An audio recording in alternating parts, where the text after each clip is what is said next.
can't remember kasi. I remember I wasn't yet part of the back at that Okay, time. pwede mo ba sabihin sa committee ito, ano yung variance ng bidding nila during that time? Yung mga bidders. Yung variance ng amount. Hindi ko po maano, but I could check the documents and submit po. Madam Chair, I would like to request the DepEd family to produce and submit to this honorable committee the requested documents. But approximately, do you have in mind what is the approximate amount of the variance? I cannot recall, Your Honor, about the variance. It's just that they submitted the bids and then... I asked that Evaluate. question, Madam Chair, because I have an information. During that bidding, ang variance po is 24%. If this is translated into cash, this will amount to 1.6 billion pesos. Napakalaki pong halaga. Now, ang sunod ko pong tanong, since nagkaroon po ng failure to bid, ano po ang sunod na nangyari? Nagkaroon po ba ng rebidding? Yes, Your Honor. Okay. I have information, Madam Chair, na yung pong mga na-disqualify ng mga bidders na nabanggit mo na base doon sa mga sinubmit nila, incomplete documents, so nagkaroon po ng rebidding. Ngayon, ang impormasyon na nakarating po sa akin, ito pong mga disqualified bidders ay sumali po ulit sa bidding. And worst, Madam Chair, they all qualified in the bidding, but the variance during the rebidding is only 1%, Madam Chair. Nawala po yung 20% na supposedly na-save po ng gobyerno sa pag-procure po ng mga laptops. Can we know, bakit po yun nangyari? What I can recall, Your Honor, kasi usually pag nagkakaroon ng rebid, not only in this one, as a general concept, pag nagkaroon po ng rebid, the bidders are able to correct their mistakes already. Kasi siyempre, nakita na po nila yung pagkukulang nila, nakakapag-submit na sila kung ano yung kulang nung first round. Yes, but we're talking the bidding of the laptop. So, this is specific. Gusto ko lang malaman. Kasi sayang yun eh. 24% sana ang nasave ng ating gobyerno. Ito po ay nagkakahalaga ng 1.6 billion. So, nung nagkaroon ng rebidding, naging 1% na lang yung variance. So, ano po yung nangyari?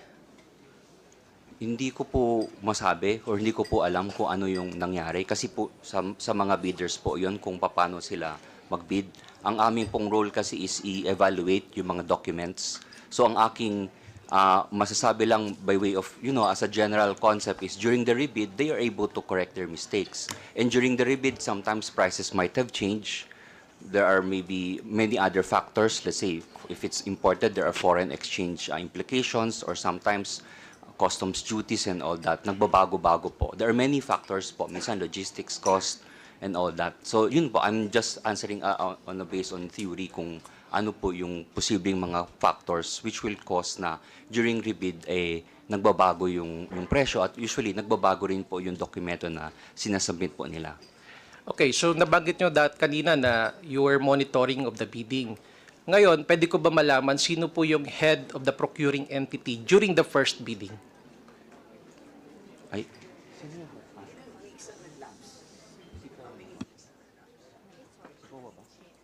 yes, si Yusek Powa po yung Hope po at that time. Sino po? Si Yusek, former Yusek Michael Powa. No, prior to Yusek Powa, sino po yung originally assigned na head of the procuring entity during the first bidding? First bidding po ito, Yes po. First bidding.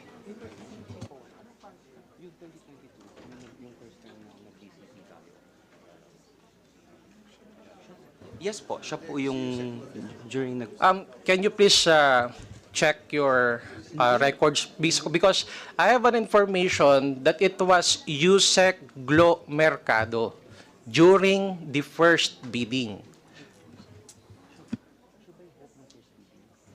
Can we get a confirmation from the DepEd, Madam Chair?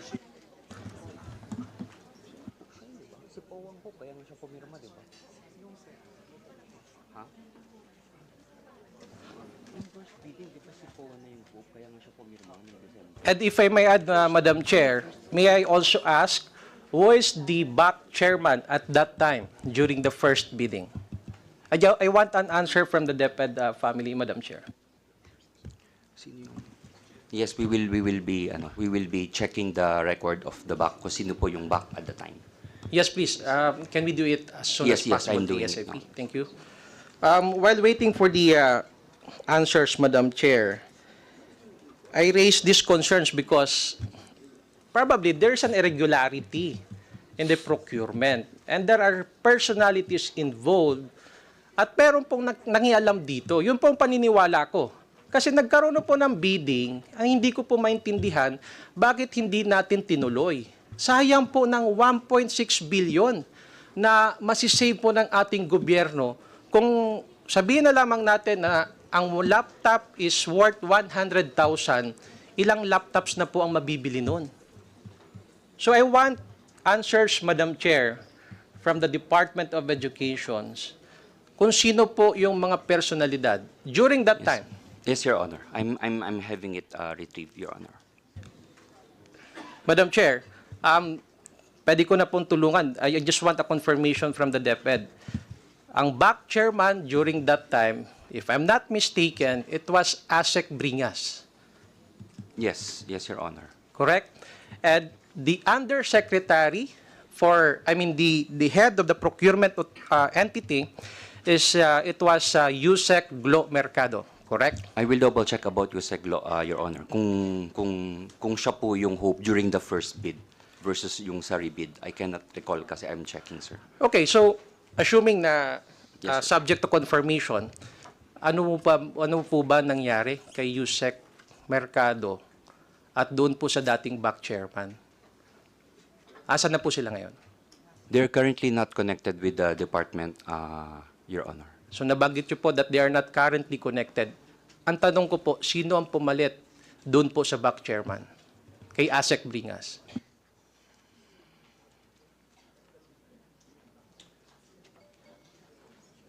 Asek Bringas. Sorry, I'm checking, Your Honor.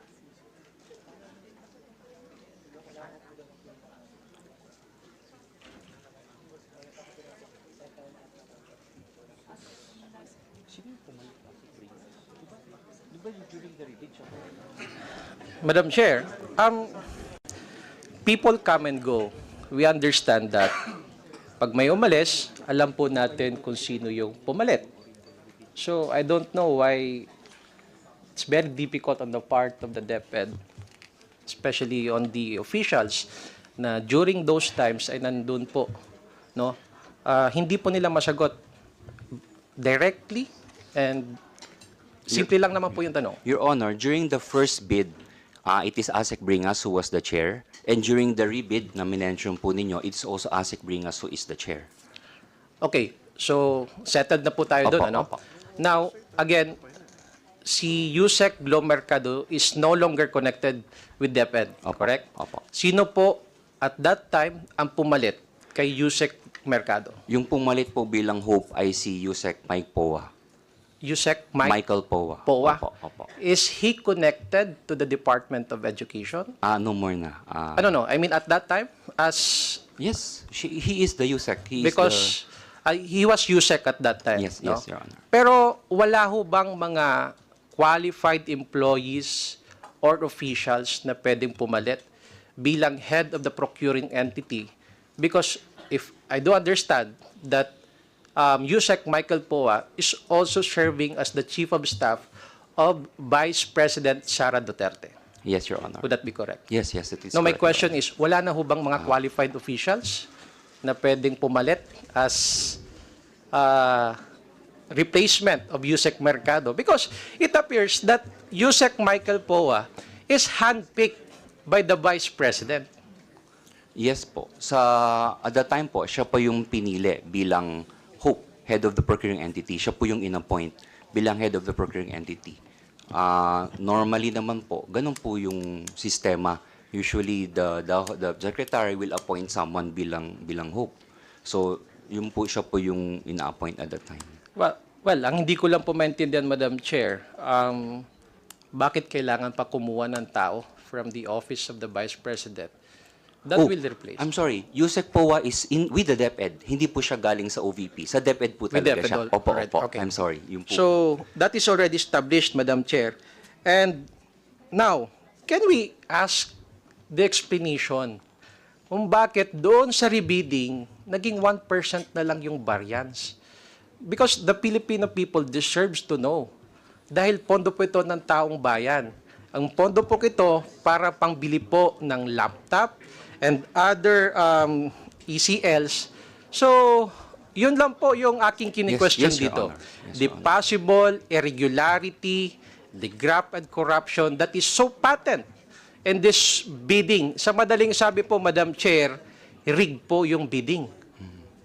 We will double check on that because ganun po yun nangyari. Nagkaroon ng rebidding, marami naman pong sumali at yun po yung naging resulta ng rebidding. So, same bidders po ito, ano? Yung una, na-disqualified sila because sabi mo for various reasons. Number one doon, yung hindi nakapag-submit ng mga kumpletong dokumento, may mga aayusin. But then again, during the rebidding, sila pa rin ang sumali at nagkaroon ng maliit na lang na variance, no? Imagine from 24% to the 1%. So, yun po ang gusto kong ipaabot, Madam Chair, with this procurement, with this DepEd computerization program, kung bakit ganun po ang nangyari. In fact, may problema talaga ho tayo sa procurement, no? And ang nagtataka ko, kaya nga ho kayo nag-create ng Undersecretary and Assistant Secretary for Procurement para po mapibilis ang pagbili ng mga laptops. But apparently, the record shows, Madam Chair, na sobra ang delay, ang baba ng utilization nyo sa pag-procure ng mga gagamitan.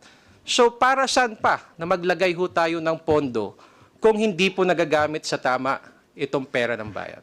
Madam Chair, to respond, during the rebidding po, marami pong sumali, hindi lang po yung sila. We will check po the records kung sino yung sumali during the first bidding and the second bidding. But for sure, during the second bidding, marami pong sumali. Hindi lang po yung mga na-disqualify yung sumali po. Sige, makikita ho natin yan sa mga dokumento na isusumito nyo po sa Committee on Appropriations. Kasi ang napakalinaw dito, bakit tumas yung presyo? No? Kaya nga nagkaroon na lang ng variance na 1%. Opo. So, on to my next topic, Madam Chair.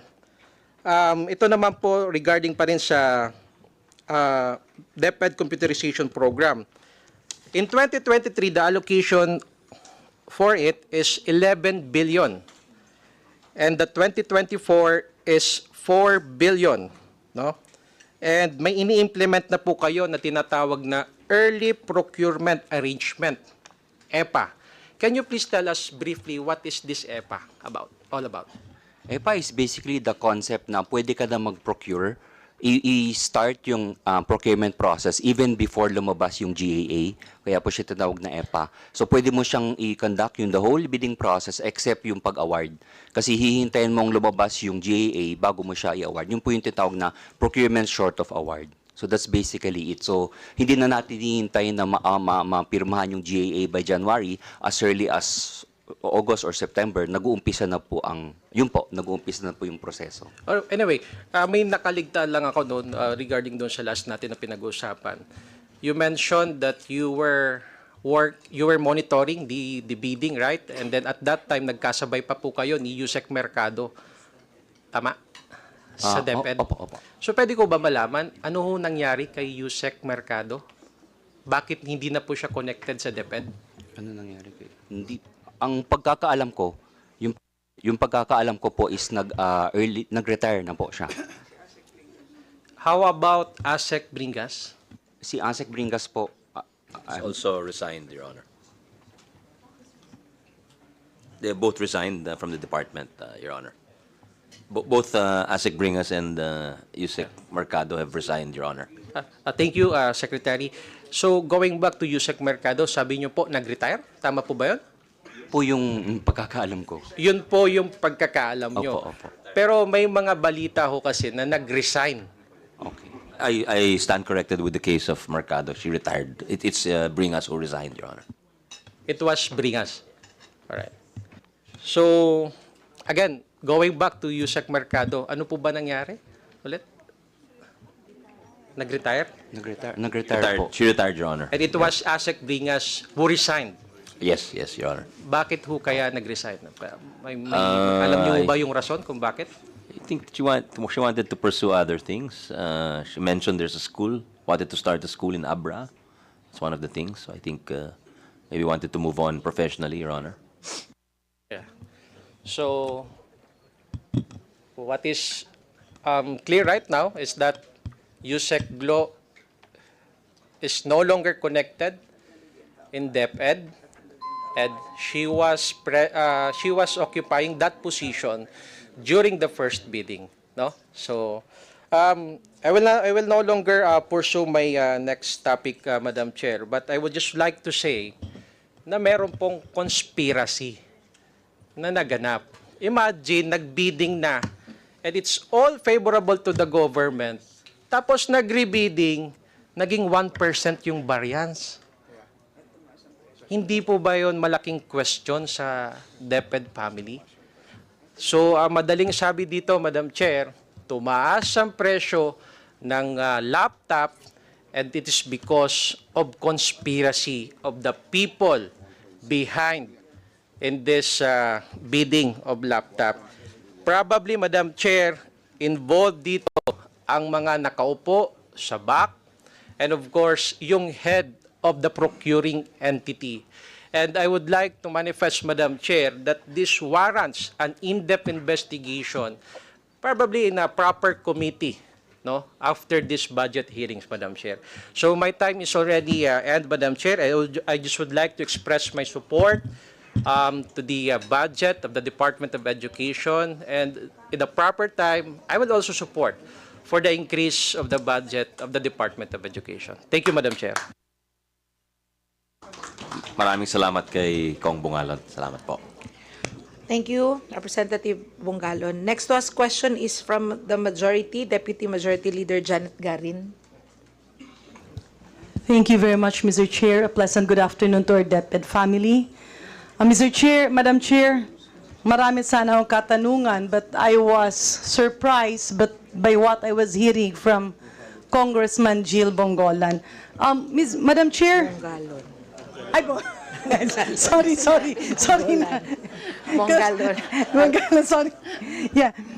Madam Chair, nalito lang ako doon, no, because there was mention about this DepEd computerization program. Is this the topic that the Honorable Congressman was talking about earlier? Is this a DepEd computerization program? Yes. So I've known Yusek Glo. Is this Yusek Glo Jumalin? Jumamil is her middle name. Opo. Jumamil Mercado. Opo. Yes. Okay. Jumamil okay. Mercado. And she joined DepEd recently because I knew she was from DAP, from DAP ho. DAP. Opo. Okay. So it makes me wonder, Madam Chair, Your Honors, why an official, a public servant who has been wanting to serve government will retire from DepEd. So baka mamaya, Honorable Secretary, Madam Chair, naging masalimuot yung procurement process, so much so that reputable public officials will have to resign from office. If I may, balikan ko lang po, Yusek Chan. Sa first procurement, the hope is Yusek Glo Mercado. And the back chair is ASEC Bringas. Tama po ba? Yung sa Hope, I'm still checking, Your Honor, kasi ngayon ko lang siya nire-retrieve pa namin. But if it's not Yusek Law, then it will be Yusek POA, either of the two. Can you check Yes, I am checking. with your staff? Yes. Okay. And in the second procurement, the hope was Yusek Michael POA. Yes. Okay. Ang pangalawa kong tanong, you also mentioned, may sinabi kasi si Congressman Jill na variance. Can you laymanize what variance means? Say, Yusek for procurement. Yung sinasabi po ni Congressman is parang nung unang bid, ganito yung Can you laymanize it? Pwede ba nating sabihin, diferensya sa presyo? diferensya sa presyo. So, Yung difference. ibig sabihin, yung unang bidding mas mura ng 24%. Tama o mali? I will check on that kasi ngayon pa lang. Yusek na- naman, yung previous hearings ng kasi natin sa oversight ng APRO, you always tell us you will check. Can we request your staff to... Yeah, can you Yes, Your check? Honor. Yes, yes. And I hope, Madam Chair, that will not be taken from my time. We will check, Your Honor, because this issue was just raised Okay. now. In the So oversight, when it we was talk something about else. 24%, I heard the figure 1.6 billion. Tama po ba? Yun po yung nabanggit Okay. ni... When we talk about 1% variance, magkano po siya? I'm not sure what congressman, the good congressman was referring I to. mean, you Maybe- can extract it from the data that was given. 24% equates to 1.6 billion. Now, 1% variance would equate to how much? I will... Di- Tama po ba na nasa mga 60 plus million? Approximately? I will have to check, Your Honor, kasi there are, as mentioned by Congressman Bongalon, there are 16 lots. So we will have to track, there are 16 lots during that bidding. We will have to track kung saan yung variance doon during the first round and the second round. Madam Chair, the reason why this caught our attention, kasi ang sabi ni Yusek Chan, nagbidding pero may mga kulang na papel. Kaya binid ulit, pero nung binid ulit, nagkaroon na ng compliance. Kasi natural naman, nakakalimutan or nagkakamali minsan yung ibang mga suppliers. Pero Madam Chair, Honorable Secretary, napakamahal naman ng demensya na ito. Nakalimutan lang yung ibang papel, nung nakumpleto na yung papel, nawalan ang gobyerno ng 1.54 billion. That's a very expensive cost of lapse in documentation and lapse in memory. At nakakagulat, Madam Chair, if we move forward, nakita ngayon dito sa inyong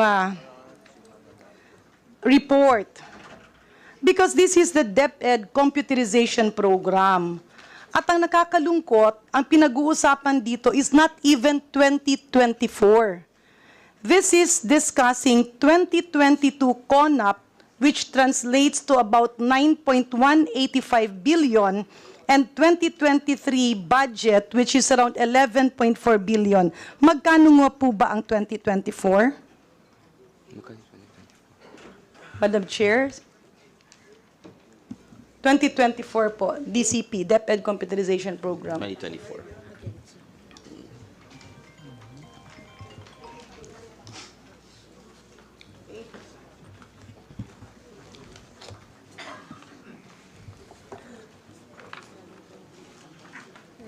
Sama, 11.3 billion po. 2024. Madam Chair, to answer the question a while ago, during the original bid and the rebid, ang hope po ay si Yusek Michael Powa na po. So pareho yung Opo, hope. opo. Okay. But then yung 2024, Yung ano po. 2024 DCP, DepEd Computerization Program. It's 8.7 million, Your Honor. Okay, 8.7 million. Billion, sorry. Billion, Billion, okay. sorry.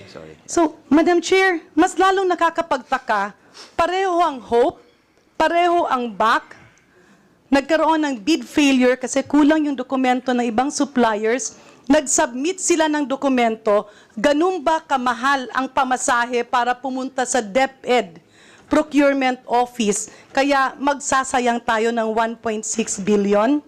Pangalawa, Madam Chair, bakit po naging ganito? 2022, 9.185 billion yung CONAP, and if you combine 2022 and 2023, it comes out that the obligation is only 50%. Wala pa dyan ang 2024. Understandably, ang expenditure ng 2024 will be zero. Kasi wala pa nga sa kalahati noong 2022 and 2023. Ibig sabihin, hindi minamadali. Madam Chair, Your Honors, I would respect the procurement process. Pero sa probinsya, sa mga paaralan, wala ngang computers, walang kagamitan. Bakit ganito kabagal ang proseso? Was there a failure of leadership? Was there a failure of miscommunication? Was there an attitude of not wanting to deliver services to our people? Because, Madam Chair, sa totoo lang, we are happy that Senator Sani, Secretary Sani Angara is there, who understands the predicament of what the people needs. Kasi dapat may puso rin ng pagseserbisyo. So let me go back. Una, kung pareho lang ang hope Pareho lang ang back chair. Nag-bid failure, inulit, naging mahal, at pinakwalify. What transpired in between? It is something, Madam Chair, Your Honors, that makes us think sadyang pinabagal, sadyang hindi ginamit, pero nung ginamit na mahal at ang daming pasikot-sikot na nangyari, which actually result to zero actual implementation based on the report of the Commission and Audit. Because it says ICT packages physical accomplishment. Ibig sabihin, nakita, naramdaman, nagamit ng taong bayan. And the result for 2022 is zero. 2023, zero. Madam Chair, Your Honors, pagka gusto nating hindi magka-Alzheimer's at dementia, kumakain tayo ng 2 itlog araw-araw. Pero itong 2 itlog ng DepEd, and this is not during the time of Secretary Angara, 2 itlog na pwedeng maging itlog ang grades ng ating kabataan. And Your Honors, I'm really sorry, but this is something that should not be laughed at and taken for granted.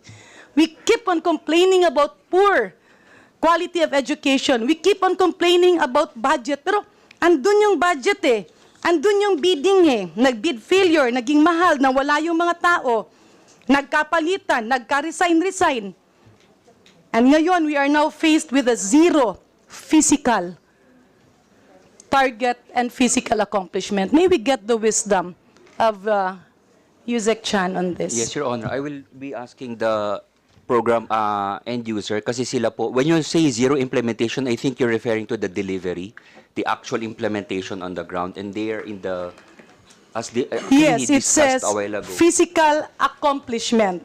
Quantity for 2022, zero.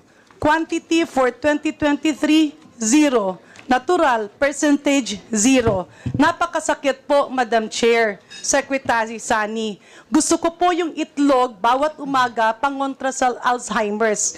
Pero kung itlog para sa mga estudyante ay hindi po katanggap-tanggap, Mr. Chair, Madam Chair. Okay. Okay.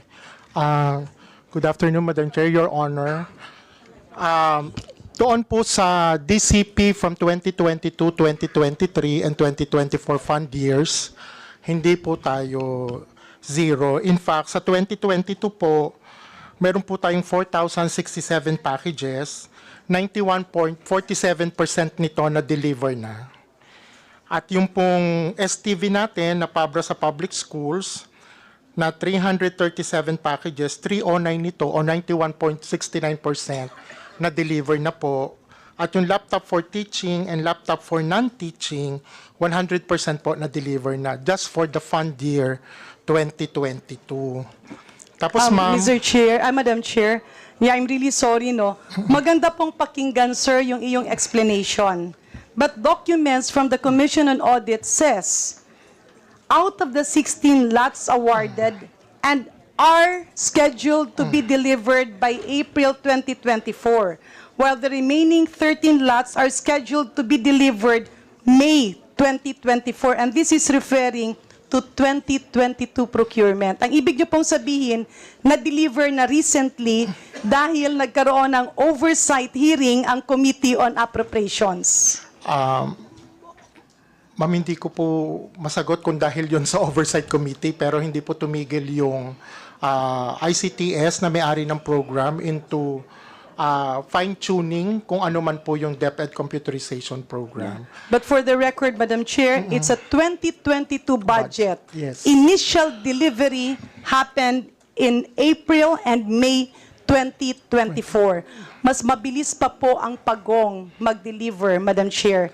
I'm not referring to you actually, sir, but I'm referring to the whole system and the possible lapses in leadership. And we're putting this up on the table simply because we believe that Secretary Sani Angara and the DepEd family can solve these problems para hindi na po maulit. Yes, thank you po for that note. Ma'am, yun pong ating DCP 2022, ang contract po niyan is December 28, kasi tumawid po siya ng 2023, naging continuing po siya at na-deliver na po siya as of June 26, 2024. Kaya ang tanong, Madam Chair, bakit po tumawid? Bakit matagal? Bakit palaging bid failure? Bakit nagmahal? Ma'am, yung I was onboarded by DepEd January 2023 as ICTS Director. Nung dumating po kami, hindi pa po nagagalaw yung fund ng 2022 kasi ka-onboard lang po ng team ni VP ng July. So we have to recalibrate yung DepEd computerization program. Magbibigay ba ng computer laboratory o e-learning classroom na lang? Tapos noon pong nabigyan kami ng go signal to recast it as e-learning. So we have to conduct the market survey again. Sir, with due courtesy, Opo. maganda naman pong sabihin, nire-recalibrate at pinag-iisipan nyo. But these are programs embedded in the 2022 budget and the 2023 budget. That is not the time to plan what programs will be implemented by DepEd. Ang ibig sabihin nun, ando doon na napondohan na ibig sabihin, hiningi nyo at kailangan ng mga schools. Because I believe IT is the way to move forward. So my question is, bakit nagkaroon pa ng intensyon ng palitan yung nasa budget na? That's technical malversation, Madam Chair, right? Hindi na natin pwedeng baguhin yung pondo na ando doon na. So dahil sa desire to change the budget and the program, we are in this mess na nasa 2024 na tayo at magto-2025 na tayo, nagri-ring na yung bell, Madam Chair, pero hindi ko pa rin makakalimutan na kung tinitingnan ko ang DepEd computerization program ay panay itlog ang ating naha-harvest. Ma'am, if I may be allowed to answer. Yes, quickly, please. Yeah, quickly. Ma'am, yung 2022 nga po, ang sabi namin, we have to recalibrate, refocus, reconfigure because of what happened in the DCP in 2020 and 2021. The guidelines was in 2010, so we have to revise it to reflect the needs of the time in 2023. Tapos ma'am, to answer your question, yung 2023 fund year at 2024 fund year ay bili na rin po natin yung in-mark for DCP. In fact, for 2023, we have 96% obligation rate, and for 2024, we have 86% obligation rate already. So, nung earlier po ng later part ng 2023, naubos natin po yung continuing 2022, at pagpasok po ng 2024, ay isinalang po yung continuing 2023 and the current fund year 2024. Kasi we subscribe to the observation of Your Honor na talagang kailangan yung technology sa loob ng classrooms natin. Ngayon, ma'am, ang lahat ng ito ay procured and ready for delivery. In fact, may mga nade-delivers na po tayo. Madam Thank Chair, you po. last comment lang po, kung pwede lang. Well, Yes, I do quickly, respect the time. Very last comment, Madam Chair. My records contradicts the input of our good official here. No, sorry lang talaga, sir, no? Yung delivery obligation na 96%, disbursement na 98%. But all of this can be answered if we have the proper documents. Madam Chair, I don't have the luxury of time, but may I request the committee that the DepEd furnish this August body a copy of all the bid documents for bid number 1 and the failed biddings, bid number 2, including the cost of each, the items procured, who are these contractors na kulang-kulang yung papel pero yung naging kumpleto na yung papel ay naging mahal, and of course, the processes that transpired 2022, 2023, and early part of 2024, so that this mess in the DepEd computerization program will not be repeated, Madam Chair. Kasi masarap ang itlog, pero kung yung itlog ang binibigay natin sa klase ng edukasyon, ay hindi po karapat-dapat para sa mamamayang Pilipino. Salamat, Madam Chair and Secretary Sani Angara. We know that every white hair in your head is a symbol of wisdom. Wisdom and the desire to cleanse the system that has been lagging behind. Maraming salamat po. Thank you very much to the our friend from Iloilo. Thank you for the increase, and we will furnish the documents she requested. And mahilig din po tayo kumain ng itlog, Madam Chair. Thank you. Thank you, Representative Garin. Next to ask question is Deputy Majority Leader Jude Asidre. Thank you, Madam Chair. Magandang hapon po, Secretary Sonny, and congratulations on your appointment.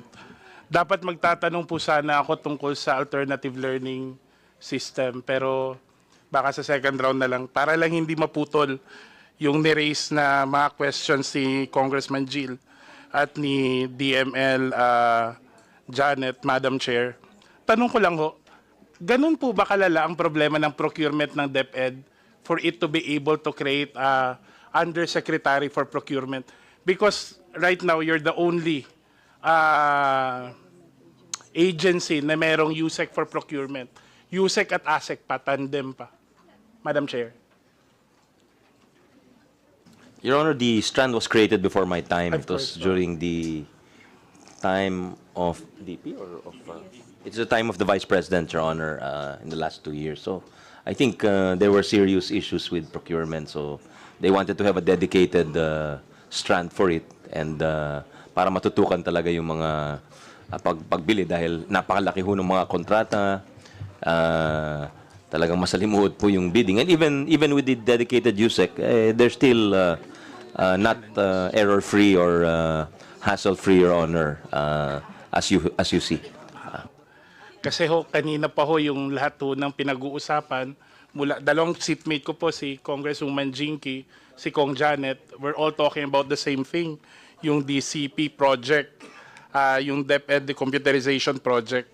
So, I'd like to, just to review the timelines, the position were created in 2023, Madam Chair. Yes, Your Honor. And then the first to be appointed was as Undersecretary of Sa Procurement Yusek Chan, is ho. Yusek Chan. Apo. The Undersecretary.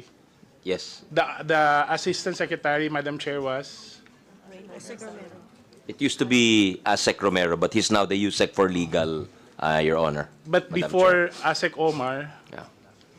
wala. He was the first ASEC for procurement, Your Honor. Okay. But when you became ASEC for legal, who Admin replaced daw siya. you? If I may, Madam Chair. Yes, I was replaced by ASEC Monsayak for So- as ASEC for procurement, but it wasn't an immediate replacement, Madam Chair. So when did the Madam Chair the replacement take effect po?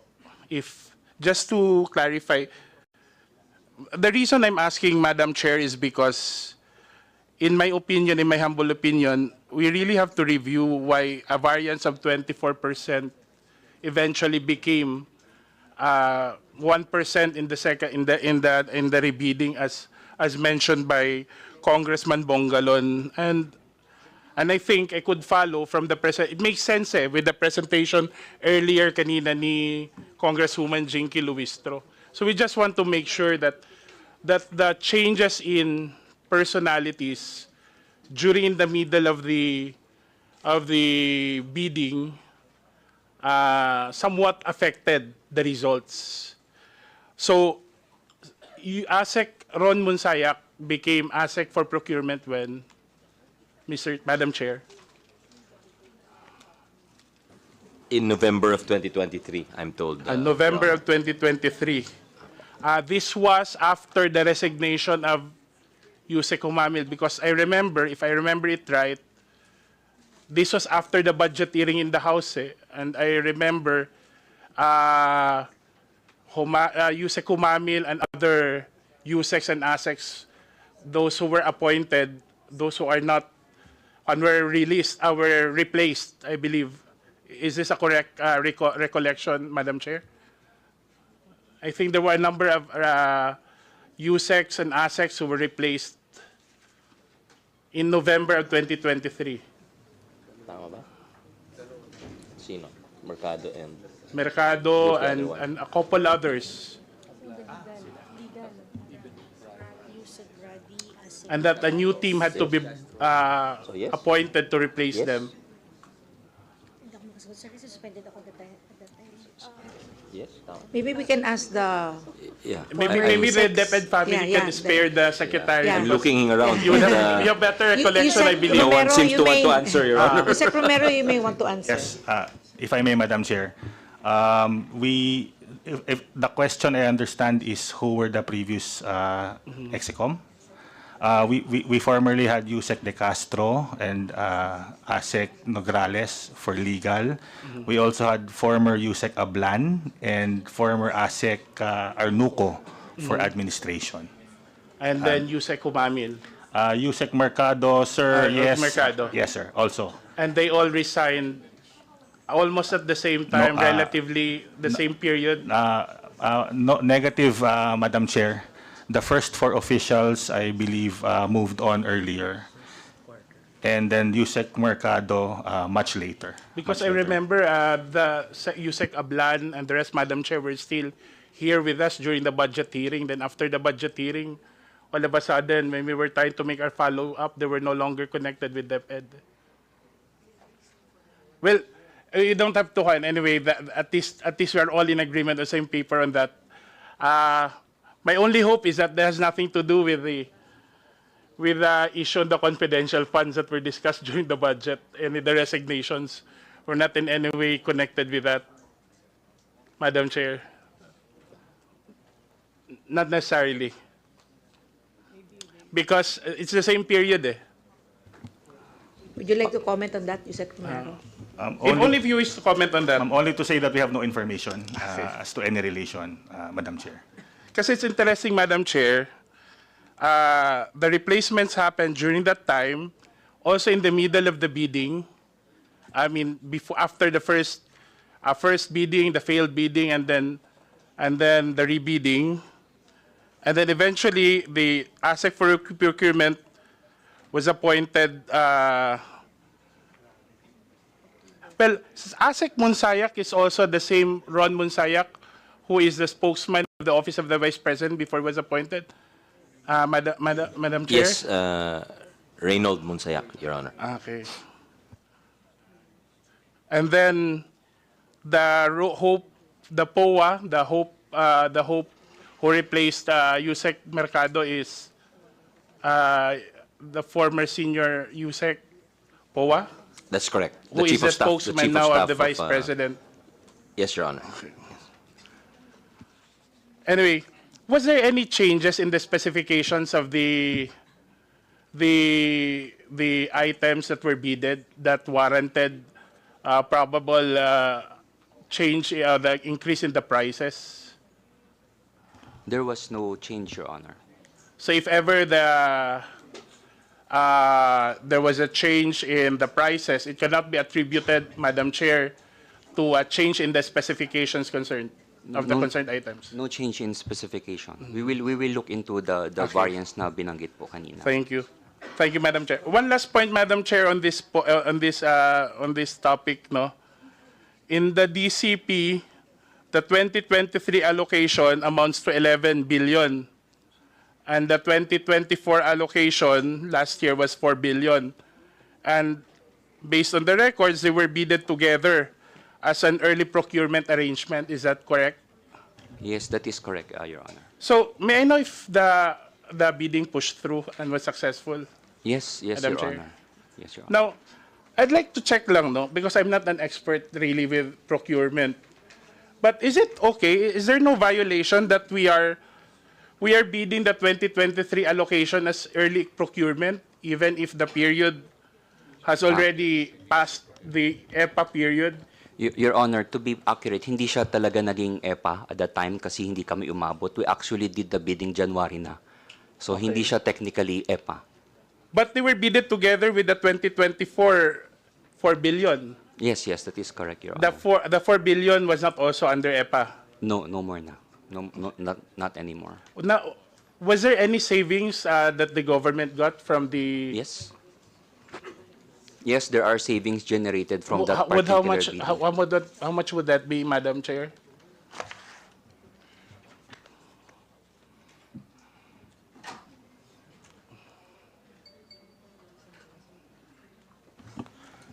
Your Honor, the savings for DCP is 218 million for 2023 and 178 million for 2024. And may we know the status, Madam Chair, of this delivery?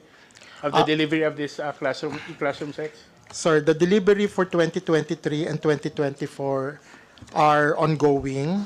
For 2023, for ELC, nakadeliver na po tayo ng 7.67%. For Smart TV, nakadeliver na po tayo ng 8.93% for 2023 funds. For 2024, it's for ELC, sir, nakadeliver na tayo ng 3.44%. And for Smart TV, nakadeliver na tayo ng 4.49%. Thank you, Director. Thank you, Madam Chair. You know what? To end na lang, no? Kasi Secretary Sani was when he was chairman of the House Committee on Higher and Technical Education, I was actually his permanent representatives to all the SUCs in Eastern Visayas. So I've worked closely with him for a number of years. And I know him to a very competent and capable Secretary of Education. In fact, I'm not going to say congratulations, sir. I would like to say thank you for accepting the challenge. My only hope is that the leadership of DepEd also would provide him the fullest support, especially kung may mga problema with the previous leadership. Let's give him naman the space to really create sustainable reforms. And rest assured, Secretary, Madam Chair, that the House will stand strongly by him in instituting these reforms, because it would be a great disservice to the country, especially if, with regards to our already limited education resources, are not maximized and used optimally to benefit the present and future generations. That is all, Madam Chair, and thank you for the opportunity to propound questions. Maraming salamat kay